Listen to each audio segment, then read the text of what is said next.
आया और इसके बाद सुरक्षित नीचे उतरा, तो कौन कहता है कि पायलट लेस जो है ना विमान अभी बने हैं? ये तो 1885 में हमारे शिव कुमार दलपते जी ने सबके सामने आदरणीय बता दिया था। आदरणीय आदरणीय नहीं, मैं ये नहीं पुष्पक कह रहा हूँ, विमान मैं जिस ये पर कह रहा रावण हूँ चढ़कर गया था, ये पुष्पक नहीं, विमान के बारे में बोल रहा हूँ आदरणीय। मैं ये कह रहा हूँ कि हाँ। इस देश के राजनेता, इस देश के प्रधानमंत्री, इस देश के वैज्ञानिक, ये तथ्य जो है विश्व पटल पे रख क्यों नहीं पा रहे हैं? हमारा मुँह क्यों नहीं फटता है? मैं तो ये कहना चाहता हूँ। मतलब मैं तो छोटी-सी बात कह रहा हूँ, छोटा-सा आदमी छोटी-सी बात करता हूँ।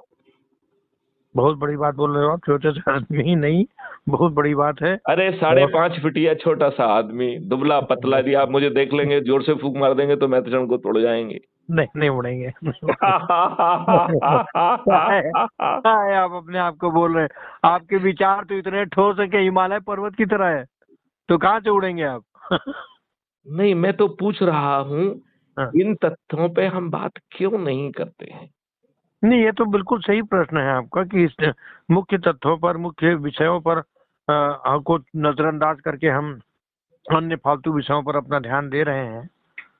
यदि ये इस दिक्कत नहीं देश है। को यदि मैं जो है ना पिछले 5 साल से चिल्ला-चिल्ला के कह रहा हूँ कि मैं अपनी सामर्थ्य से, अपने मॉडल के माध्यम से भारत सरकार के खजाने से बिना एक पैसा लिए इस देश को टैक्स मुक्त कर सकता हूँ, कर्ज मुक्त कर सकता हूँ, फिर से ग्राम स्वराज स्थापित कर सकता हूँ।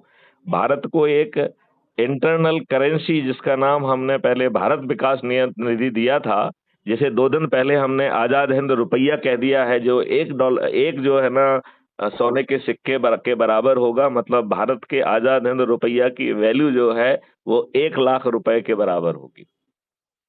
बताओ क्या बात है। तो मैं ये कह रहा हूँ, मैथुन गुप्त चिल्ला-चिल्ला के कह रहे हैं, क्या इस देश के प्रधानमंत्री का इतना दायित्व नहीं बनता कि उनसे बुला के पूछते कि आप हमारे ही डीजी रहे हैं, भाई साहब आपका दिमाग सच में सठिया गया है क्या?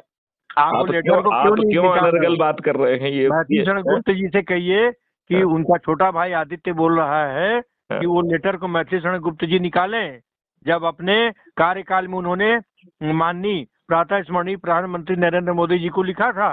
वो लेटर को निकाले ना और चले अपन दिल्ली। क्यों नहीं सुनेंगे? हम भी जा रहे मोदी हैं। है तो मुमकिन है वो सुनेंगे, वो करेंगे, सारी बातें करेंगे वो। अच्छा, उन अब तक बात तो वार्तालाप को जो है ना अपन आगे बाद में बढ़ाएंगे और यदि आपके महामंत्री जी मुझसे चर्चा करेंगे तो मैं जरूर करूंगा। जय कल हिंद, कल जय अवश्य भारत। करेंगे आदरणीय, कल करेंगे। हाँ। राइट, जय हिंद, जय भारत, वंदे जय जय। मातरम, जय गुरुदेव, जय गुरु।